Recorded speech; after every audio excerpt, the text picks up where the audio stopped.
Everyone, কেমন আছো তোমরা সবাই? আশা করি ভালো আছো, আমিও ভালো আছি। তো আজকে আমার রেসিপি হচ্ছে ঝরঝরে বাসন্তী পোলাও। তার জন্য আমি এখানে চাপিয়ে দিয়েছি গামলায় দিয়ে দিয়েছি জল, এবং জলটা গরমও হচ্ছে।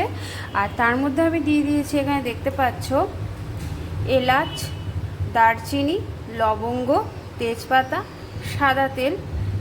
এইবারে আমি এর মধ্যে দেব অল্প একটু লবণ,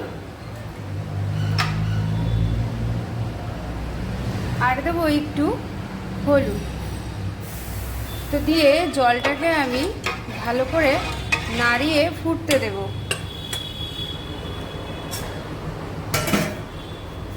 আর এই যে এখানে দেখতে পাচ্ছ মশলাটা, দারচিনি, এলাচ, লবঙ্গ, তারপরে জয়িত্রী, আরও এখানে কিছু মশলা আমি অ্যাড করে গুঁড়ো মশলা করে নেব পোলাওয়ে দেওয়ার জন্য। তো এই দেখো, আমি মশলাগুলো সম্পূর্ণটা রেডি করে নিয়েছি। এলাচ, দারচিনি, লবঙ্গ, জায়ফল, সাজিরে, মরিচ আর জায়ফল। তো এবার এগুলোকে সবকটাকে আমি ড্রাই রোস্ট করে গুঁড়ো করে নেব। তো দেখো, এখানে আমি জলটা খুব ভালো করে ফুটিয়ে নিয়েছি। এরপরে আমি এর মধ্যে দিয়ে দেব ধুয়ে রাখা গোবিন্দভোগ চাল। এই যে এবার গোবিন্দভোগ চালটা আমি মধ্যে দিয়ে দিলাম। তো বন্ধুরা, এখানে আমি মশলাটা ভালো করে বেটে নিয়েছি। এখানে আমার চালটা সেদ্ধ হয়ে গেছে। আর এখানে আমি কড়াইটাও বসিয়ে দিয়েছি। এবার কড়াই দিয়ে দেবো ঘি, কড়াইটা গরম হলে। তো আমার ঘিটা গরম হয়ে গেছে। এরপরে আমি দিয়ে দেবো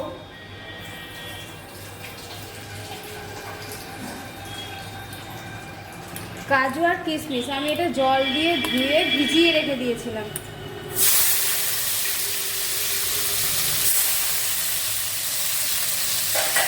এটাকে হালকা করে আমি ভেজে নেব।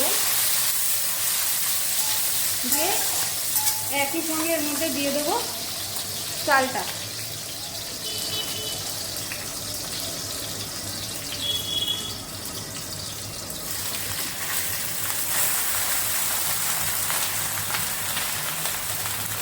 এবার আমি চালটাকে হালকা হালকা করে ছাড়িয়ে নেব।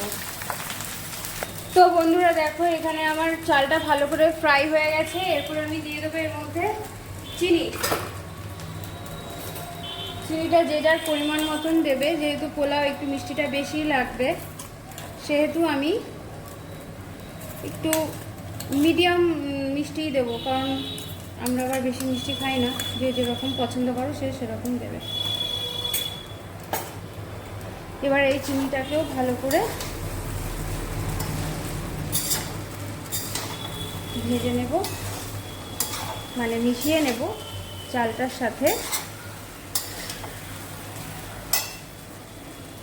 তো বন্ধুরা, আমি চিনি দিয়েও খানিকক্ষণ এই রাইসটাকে ভেজে নিয়েছি। এরপরে আমি এর মধ্যে ভেজে গুঁড়ো করে রাখা মশলাটা দিয়ে দেব।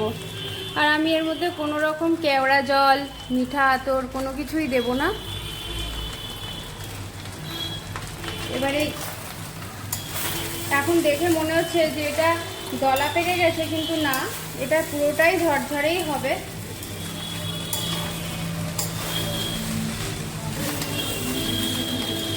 তোমরা যারা জলের পরিমাণটা বোঝো না, চালের সঙ্গে যে জল কতটুকু দিতে হয় কি বৃত্তান্ত, সেই সমস্ত ঝামেলা ছাড়া সহজ পদ্ধতিতে এরকমভাবে বাড়িতে যখন তখন পোলাও বানিয়ে নিতে পারবে।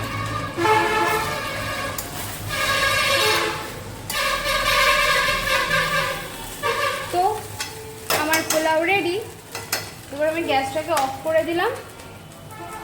আমি এটাকে কোনো রকম ঢাকা চাপা দেবো না, আমি এটাকে আলগাভাবেই রাখবো, কারণ ঢাকা দিলে চালটা গলে যাবে। তো তোমাদের যদি এই রেসিপিটা ভালো লাগে তো অবশ্যই লাইক, শেয়ার, কমেন্ট করবে। ফেসবুক থেকে যারা দেখবে আমার পেজটাকে ফলো করে দেবে, আর যারা ইউটিউব থেকে দেখবে তারা আমার চ্যানেলটাকে সাবস্ক্রাইব করে দেবে। আর কে কোথা থেকে আমার ভিডিওগুলো দেখছো অবশ্যই কমেন্টে আমাকে জানাবে। আজকের মতন টাটা, দেখা হবে নেক্সট দিন নেক্সট ভিডিও নিয়ে।